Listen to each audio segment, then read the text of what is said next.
Hi guys, it's Johnny Reed's here. I'm just kidding. I'm not gonna do that. That's dumb. All right, guys, it's Johnny Reed's here. I'm just getting my laptop set up. Thought I'd do something a little bit. I don't know. I feel like every time I do something scripted, it's just absolute failure, and I feel like I just do better when I wing it. So I know I said I'd do a vlog, but a reading vlog of like my trip to Orlando, but yeah, I got really nervous trying to vlog in front of other people. So I just nixed that and thought I'd just go ahead. You know what? Let's get this started. You know? All right. So we're doing part 2 of I Read the Dark Tower, so that you don't have to. Book 2 is the drawing of the 3. So I think the last time that we had, ended, Roland was headed towards the ocean, and the man in black, this dude right here, had died. So now we have Roland here, our leading cowboy, and he wakes up on the beach, and I want to make sure I get this right. I'm not going to read anything for you guys. But Roland is attacked in his like first few seconds of like being awake. Sorry, I just had to fix my hair, which I mean, obviously I just probably need to shave my hair, but oh well. So Roland wakes up on the beach, which is the main setting of our novel of Drawing of the 3. The main setting, one of the main settings is this beach, and this beach is infested, at least at night when the tide comes in, by, I don't even know if you can see it, it's so small, but these little creatures, they're not actually little. They probably would actually be like the size of this whiteboard.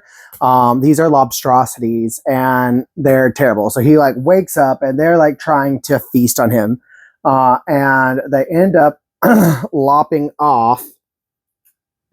Oh, well, that wasn't supposed to happen. The little racer came out. End up lopping off these 2 fingers right here, and just like trying to cover that up. So Roland is now missing these 2 fingers, and in like true fantasy fashion, they don't grow back. Just kidding. So yeah. By the way, I'm drinking iced coffee. It's in the 90s today, in almost October. It's still pumpkin spice flavored though. Also Roll Tide. I mean, I gotta have my Alabama stuff. We got Bama as a character here, so which I might just refer to Jake as Bama, even though like they don't ever actually call him that in the book, but I'm going to. So, anyways, these lobsters also make sounds, like they speak. They have like their own little like language. So you've got Dumachum, Dadacham, Didachik, click, click, click, Dudachum, or Dotachok. I mean, it's just a bunch of weird syllables. Anyways, Roland wakes up and he is like fighting for his life. He ends up managing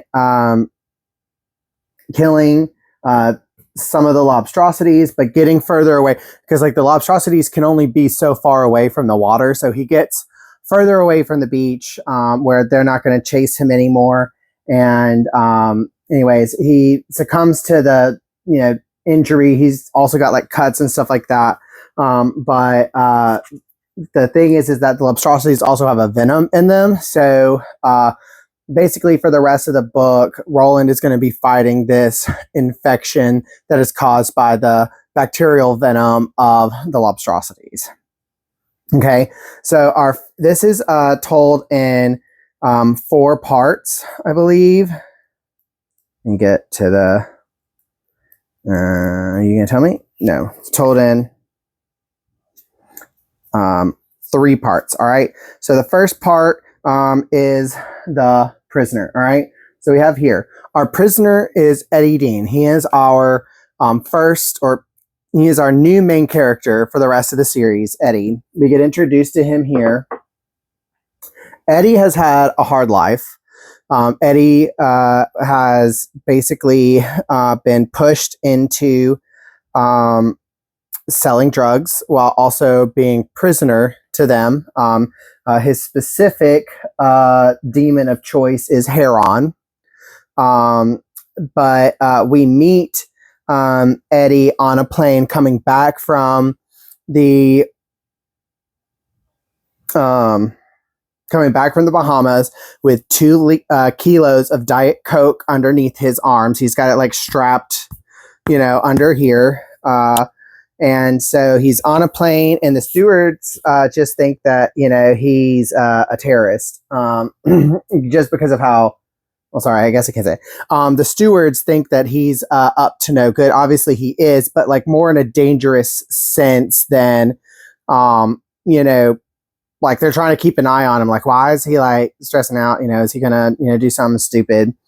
Obviously he already has done something stupid. He went and got Diet Coke from the Bahamas and is smuggling it back under his armpits. So anyways, we are introduced to Eddie during this part of the story. The way that we're seeing this is that Roland has opened. He's come across the first door as he woke up from the attack of the previous night, and he comes across the first door. He opens it and he enters the mind of Eddie, and he can speak to Eddie. So Eddie can hear him and just kind of thinks he's going crazy until he tells Eddie to go into a bathroom or someplace with a mirror. And so then Roland finds a way to basically help Eddie out, because the stewards have now realized that Eddie actually has drugs on him.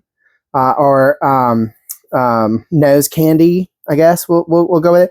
He has nose candy, Diet Coke flavored nose candy underneath his arms, because they saw it through his button down shirt, his Hawaiian Bahama Breeze button down shirt. And so basically Roland figures out that he can control Eddie, but also take things from Eddie and bring it into his world. So basically, Roland takes the Diet Coke from underneath his arms, grabs it, and then somehow does this turning maneuver where he goes out the door that he entered, and he has the Diet Coke in his hands. And so when the stewards and the TSA and the sheriff that goes on planes, I'm really, I don't even know if they have that. I think they had to call. I don't think that they had them on planes at that point in time. Like, this was the early 80s. So I know that the police were called, but I don't think that the plane sheriff was on there. So they're trying to get him out, and they get him, and then they take him to a TSA holding room. They search him. They ask him questions. There's nothing there. Anyways, so Eddie gets picked up by somebody in the organization that he's a part of, as to why he's bringing nose candy back from the Bahamas. The guy's name, this is the guy right here. His name is Enrico Balazar. And the reason why I have him here is because of the fact that he comes up later in the book series. So he definitely is a character that is recurring, even though, but we'll talk more about him. So anyways, Eddie also finds out that his older brother Henry has been kidnapped and is being held hostage until Eddie brings the kilo of Diet Coke, or the 2 kilos of Diet Coke, to the flying pig, which is Balatzar's bar, I guess. And so, anyways, so he goes there. He's still interacting with Roland as Roland's kind of back in the door now. Anyways, Enrico Balatzar's men have Henry, Eddie's brother, and he's dead.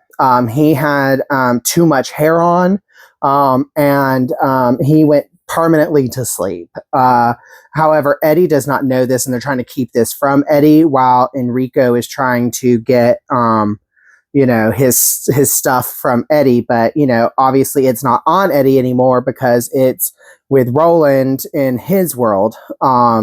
So basically,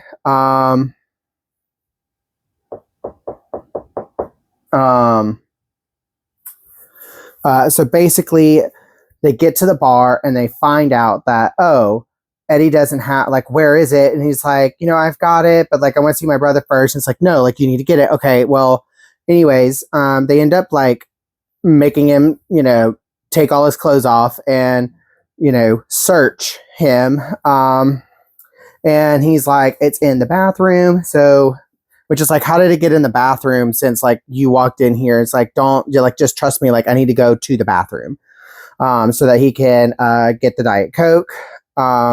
So Roland finds out that if there's like a door there, like an actual physical door, he can walk into Eddie's world.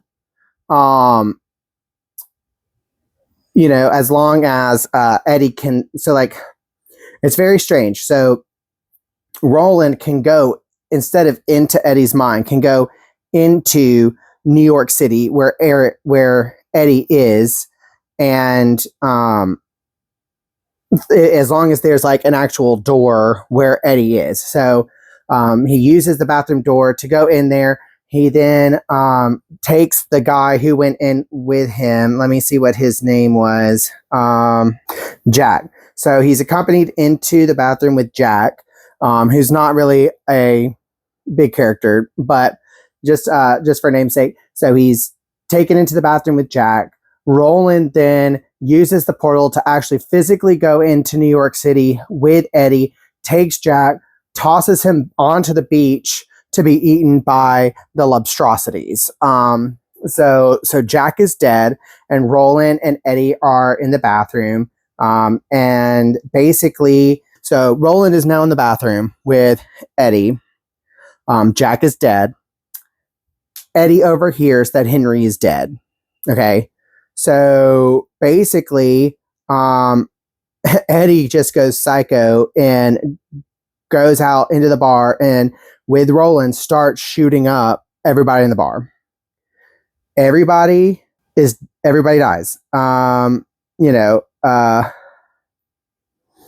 So I just want you to imagine this. Like, so Eddie is still buck naked. Okay. And is shooting up a bar with bullets flying all over the place. So he's just like boom, boom, boom. Everything is flopping everywhere. It's pretty funny. He manages to kill everybody. Roland is starting to feel the effects now of the poison from his fingers being bitten off. And so, sorry, Rio's right here. Do you want to come here? Come on. No?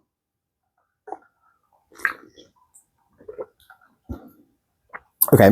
So anyways, bro.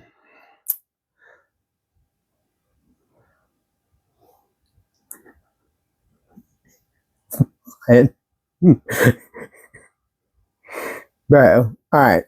So anyways, where was I? Oh, Roland's starting to feel the effects of the poison from his fingers being bit off by the Lobstrosities. So Eddie knows that there's antibiotics stashed somewhere. Did I accidentally get you, bud? I'm sorry. I don't think I did. I don't know. He probably just got startled. All right. So yeah. All right. So Eddie knows that Balatzar keeps antibiotics on hand for, his repeat customers who might have gotten infections due to using Heron. Let me see. So anyways, Eddie goes and grabs this. They head back to the bathroom and go back to Roland's world. And Eddie tends to Roland's wound, making sure that he is taking the antibiotics and medication needed so that he gets better. So as Roland slowly goes,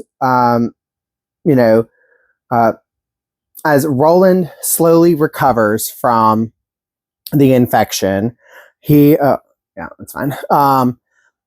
They make their way over to the second door. And this is where we meet the Lady of Shadows. So this is one person in two parts. So we have Odetta Holmes and Detta Walker. Yeah. Okay. We have Odetta Holmes and Detta Walker. So basically, our next character, our next third of the quartet, well, I guess fourth, since if you include Roland. So the next fourth of our quartet, which is what Roland is trying to build here. This is the purpose of going through these doors, is to build his team to continue to move on to the Dark Tower. I didn't mention that at the beginning, so sorry you're getting it 20 minutes in. So basically, this woman has dissociative identity disorder, which Eddie mislabels or incorrectly labels as schizophrenia. She doesn't have schizophrenia. She has dissociative identity disorder. She'll wake up one day as Detta and wake up another day as Odetta. So Odetta Holmes is her actual identity, the one that she was born with. Very sweet young lady whose dad invented dental equipment, and they became very wealthy, some of the wealthiest people in Mississippi. And she goes and spends part of her time in Oxford, Mississippi, and New York City. And there are times, especially when her driver gets concerned, that she just disappears. And that's when Detta Walker appears and takes over. So Odetta, they're both part of the civil rights movement in the 1960s. Okay. And obviously one of the things that you need to know is that there is a lot of trauma obviously because she has dissociative identity disorder. The DID, the DID, is caused by severe trauma due to having lost her legs in a train accident and having gotten a brain injury from an accident when she was a child. And so the actual trigger for the dissociative identity disorder was the train. So the brain injury probably caused the split, but what brought it forward was the trauma from the train. And so Odetta really wants to see integration and do this in a peaceful way, while Detta Walker does not. She hates white people. She thinks they're an abomination.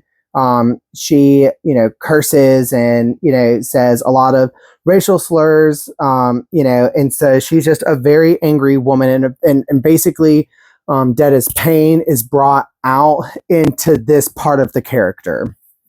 And so we see back and forth between Odetta and Detta, at first. And so, we're given that backstory of this character. And then, we see Roland, he goes and opens the door. And at the moment, I want to say it's Odetta that is, shopping, but people kept seeing her because she was in there earlier, though she didn't remember, and had stolen stuff. And so they're like about to try and arrest her, but Roland takes control of her and wheelchairs her into a dressing room at the store that she was shopping at, and brings her into this world. So, but when that was happening, Roland could sense Detta. He was like, there's someone else here, and this person is not good. This person who noticed Roland wanted Roland dead. Like, this person is angry. I don't want to say evil because I think that is just severely misguided, but like Roland doesn't know anything about the situation, doesn't know about the did. And so like he kind of interprets this as some evil entity that's inside Odetta Walker. So anyways, as we are moving forward in the story, we're still fighting off lobstrosities, trying to find clean water, moving forward on to the next part of our journey as we're making our way to the third door. Roland's infection returns. So he is getting weak. He's running a fever. We also have Detta and Odetta going back and forth. And when Detta comes, they have to strap her in because she's trying to grab guns. She's trying to walk away. She's trying to do everything that she can to stop Eddie and Roland from achieving whatever it is that they're doing because she thinks that they're evil people. So like from her side of things, one, she hates white people, and then it just wants to prevent them from doing whatever they're doing. Also, another thing is Odetta's not aware of Detta, but Detta is aware of Odetta. And I know that's really confusing. I know this can be really confusing.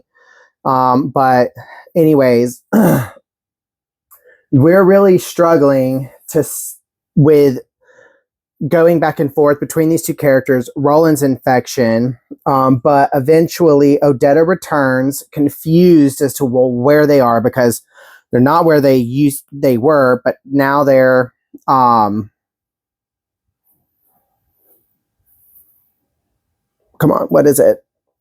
Now they're further ahead. Okay, ADHD. Now they're further ahead. And so it's just super confusing. But anyways, what ends up happening is that Roland is too sick to like move forward. So Eddie takes Odetta to the third door. Okay. Where Eddie leaves her a gun and takes her wheelchair to go back and get Roland because he was too sick to move on. Roland told him not to leave a gun with her because what if she turns back to Detta? Then when they get there, she's going to come after him,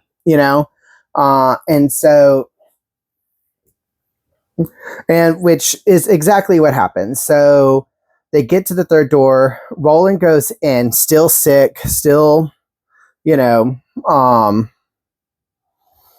feverish, like still has a pretty high fever from the infection of the lobstrosities.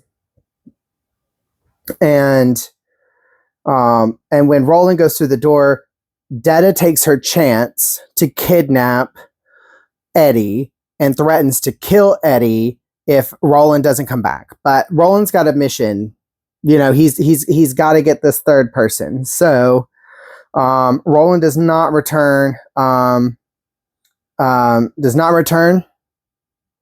To his world to return Detta/Odetta to her world, which he couldn't if he wanted to because the time that he's in is not even her time anymore because she was from the 60s, Eddie's from the 80s, and now he's in the 1970s. So we're experiencing 3 different decades of New York City here.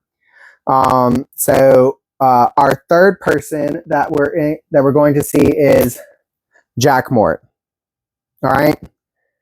And he is death.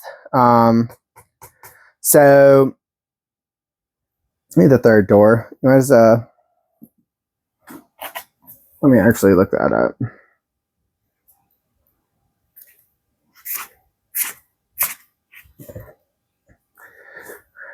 A reshuffle.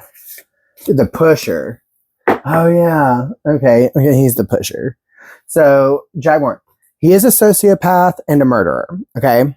So when we go into Jack Mort's mind, we get some recounts of some things that we've already seen before between Odetta's memory and oh wait, we thought Jake was gone. No, Jake is here as well. So basically, Jack Mort is the reason why Odetta is the way that she is. So the accident, that the head trauma that caused the split when Odetta was 5 was that a brick fell on top of her head from a 5-story building. Okay. So and you know, obviously, like with, and so yeah, Jack drops the brick on Odetta's head, causing the split and the injury. Jack didn't finish the job, so years later finds her and pushes her in front of a train that cuts off her legs. And so now she lost her legs. She's been split in two because of the trauma, and he's the reason for it. Jack is also the person that pushed pushed Jake in front of the car. I think it was the Cadillac. Pushed Jake in front of the Cadillac, which is why he's in the first book to begin with. So it wasn't the Man in Black that pushed. Oh, you can't even see that because my drink's in the way. So it wasn't the Man in Black that pushed Jake. It was Jack Mort, which when Roland finds this out is extremely upset and very angry. So he basically haunts Jack. Like he's taking control. He's haunting, possessing Jack as like a way of revenge. So he takes Jack's body and goes on like a spree. So he goes and steals guns. He robs a pharmacy as Jack. Okay, so he gets the antibiotics he needs. He gets the guns he wants. He also kills Jack before he could kill Jake. So Jake ends up actually surviving. Jake doesn't kill. So Jake doesn't actually exist for like the first book to happen in Endworld, where, you know, so Jake never actually goes to Endworld. He just stays put. Okay, so basically after Roland goes on this, you know, spree as Jack Mort, he then takes Jack Mort's body and does what he did to Odetta and pushes it. So he actually doesn't push, he jumps in front of an oncoming subway train. But Roland leaps out the door as soon as that train comes by, and Jack Mort no longer exists anymore. He no longer can hurt Jake. And so, you know, we now have a living Jake going on in this story.